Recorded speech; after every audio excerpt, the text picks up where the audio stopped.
Hello and welcome to the craft room in my 1902 farmhouse. My name is Alicia with Country Mama Musings, and today we're going to be completing this beautiful block 57, the alternate mesh stitch for our heirloom Afghan crochet along. So grab your supplies and let's get started. So for block 57, we're going to be using our size H crochet hook and whatever color you've determined to be color C. For me, that is teal. So we're going to go ahead and get started on block 57, the alternate mesh stitch. Say that 5 times fast. We're going to start with a slip knot, leaving yourself a nice long tail that you can sew in later. We're going to chain 27 loosely. 1, 2, 3, 4, 5, 6. 25, 26, and 27.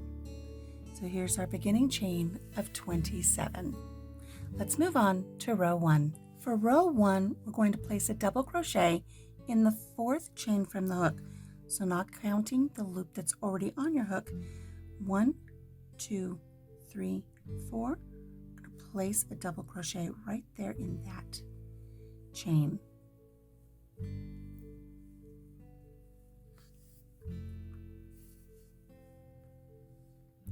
Now we're going to place a double crochet in each chain across. So moving to our next chain, a double crochet. Going to our next chain, a double crochet. And you're going to work this all along your chain. I'll meet up with you when we get here to the end. We're here to the end of row 1. We're going to place double crochet right here in that very last chain. Don't forget that very last one. Let's remove our hook here and see how things are looking. It's going to curl up a little bit. That's okay. You want to have 25 stitches when you get to the end of row 1. So that may be a little tricky when you count. This chain that we skipped here, these chains that we skipped, this is going to count as a double crochet, so it counts as a stitch. So let's count our stitches across. We've got 1, 2, 3, 4, 5, 6, 7, 8, 9, 10, 11, 12, 13, 14, 15, 16, 17, 18, 19, 20, 21, 22, 23, 24, 25. So you want to have 25 stitches. If you only count the number of double crochets that you put in, your count's going to be off and you're going to be frustrated. So remember, for this block, these 3 chains that we skipped count as a double crochet. This counts as a stitch. So that may come into play when we finish up our row 2. So keep that in mind. Speaking of row 2, let's move on. For row 2, we're going to chain 4. 1, 2, 3, 4. This chain 4 represents a double crochet. The first 3 counts as a double crochet, and then the 4th one is going to remain counting as a chain. Let's go ahead and turn our work, and we're going to skip the next double crochet. Now, since this is a double crochet, it's connected to this stitch right here, so we're not counting this one. This is already connected. We're going to skip the next stitch right here. We're going to place a double crochet in the next stitch way over here. So we have a little bit of a gap. So when you start this row, you actually have a double crochet, chain 1. You're skipping a stitch here, and then a double crochet. We're going to chain 1, and we're going to skip the next stitch and place a double crochet in the next. And that's going to be our pattern all the way across. Chain 1, skip a stitch, double crochet in the stitch after that. There we go. Chain 1, skip a stitch, double crochet in the stitch after that. You're going to continue to do this for row 2 all the way across. I'll meet up with you down here at the end. Coming up here to the end of row 2, we're going to skip a stitch and place a double crochet right here. And then when we get to the end, don't forget these chain 3 count as a stitch. So we're going to chain 1. We're going to skip this stitch. It's hard to see when you look at the top there. Skip this stitch here, this double crochet. We're going to place a double crochet in the top of this chain 3 that counts as a stitch. And do your best to get 2 loops on your hook there, so it really gives it some stability. There we go. Let's take our hook out and take a look at row 2 for our alternate mesh stitch. So we have a solid row here, and then we have a row of double crochet with chain 1 spaces in between all the way across here for row 2. This looks funny, but once we get our next row on and we put a stitch right here, it's going to kind of pull this over. So don't panic about this. This will straighten out when we get to the next part of our block. Hey, are you enjoying putting together all of the beautiful heirloom sampler blocks for our heirloom Afghan crochet along? If so, please make sure that you subscribe to the channel, give this video a thumbs up, check out the playlist that has all of the videos for every block for our crochet along, and be sure to share the video with your friends that like to crochet. Okay, let's get back to our project for this week. For row 3, we're going to chain up 3, 1, 2, and 3. This counts as a double crochet. We're going to turn our work, and we're going to work across row 2 here in a different fashion than row 2 was. This chain up 3 counts as a double crochet that's connected to this double crochet here. Now what we're going to do is we're going to place a double crochet in each chain 1 space and each double crochet across. And again, we should have 25 stitches when we get to the end. So this counts as 1. We're going to place a double crochet in this very first chain 1 space. No chains in between this time. We're going to go to this next double crochet, and we're going to place a double crochet in the top of this double crochet stitch here. Make sure when you go into your stitch, get both loops on there. Get the front and back loop on there. It gives you that added stability. There we go. Moving on to our next chain 1 space, placing a double crochet.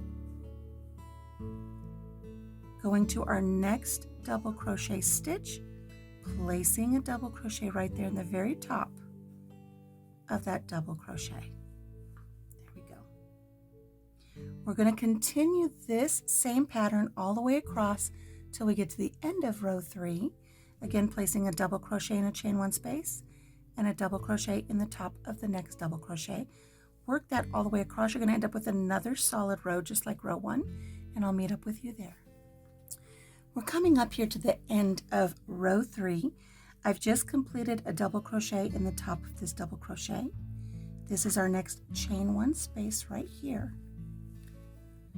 But don't forget this chain 3 here counts. This was actually a chain 4, but 3 of it counts as a double crochet.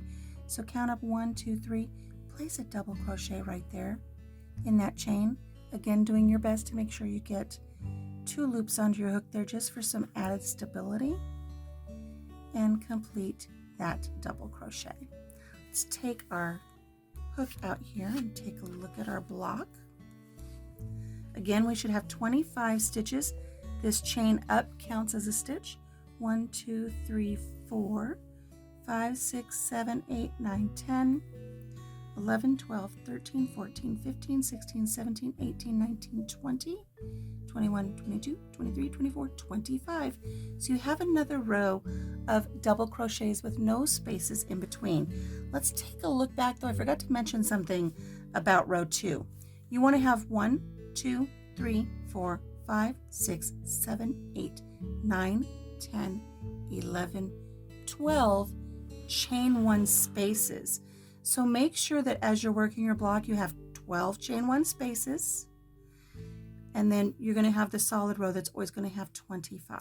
So now that we've created our first 3 rows, we're just going to continue on repeating row 2, which has our chain 1 spaces, and row 3 that works in the top of our chain 1 spaces and our double crochet. We're going to work this until our block is approximately 7 inches square. I'm going to work this till I'm about the halfway point, and I'll meet up with you to see how we're doing. I'm coming up here to the end of one of the rows. That's one of our repeats of row 3. There's our last double crochet in a chain 1 space, and then a double crochet in the top of our chain here to complete that row. Let's take a look. We're about halfway. Let's take a look and see how our block is shaping up. You should have nice even edges here on the side, and you should have a pattern of a solid row followed by a row with spaces in between. Okay, if you've noticed that your work is starting to turn in a little bit, your count may be off, go back and find where your count was even, where you had either 25 stitches on a solid row or the 12 spaces. If you don't have anything else than that, you're off on your count. You need to take your work out until you get to the proper place and then start over, and make sure you pay attention to your count. So just make sure that your work isn't turning in to make a triangle. Make sure it isn't veering out either. You don't want to accidentally add an extra stitch. You should have nice straight edges. Okay, I'm, like I said, about halfway done here. I'm going to continue on until my block is approximately 7 inches square, and I'll meet up with you there. Coming up here at the end of what I think is going to be the last row for my block, I've just completed a double crochet into the top of this double crochet. I'm going to place one into our chain 1 space here, and then place one more in the top here of our chain 3. Again, trying to make sure I get 2 loops on that hook there. There we go. Let's remove our hook and see how we're looking. So you can see I've repeated row 2 and 3. Let's see, 1 more, 2 more, 3 more, 4 more times. I've ended on a solid row. You want to do your best to end on a solid row because we started with a solid row way down here. You want it to be symmetrical. If you ended with this open, your work is going to look a little cattywampus there. So let's fold our work over, see how our block is looking, see if we're about square here. I'm going to fold this corner over to this corner here. Look at that. That measures up pretty good. That lines up pretty good there. Say we're about where we need to be with this block. I don't want to go any bigger. So let's go ahead and unfold this. So now that our block is where we want it to be, we're going to go ahead and do not fasten off this color. You're going to want to complete round 1 of your edging. The link to that is in the description box below. Then fasten off, then complete round 2 of your edging with whatever color you've determined you're going to use to join all of your squares together. Typically color A. Okay, so finish that off, and then once you get your edging on, the only thing that you have left to do is grab yourself a little tag and mark on here week 57, the alternate mesh stitch completed in color C, and then add this to the rest of your blocks and put them away for safekeeping until we're ready to put our Afghan together. Well, thank you so much for joining me here in the craft room today and completing yet another block for our beautiful Afghan. Until I see you next time for block 58, the soft clusters stitch. Be sure to take care of yourself, take care of each other, and have a blessed day. Bye-bye.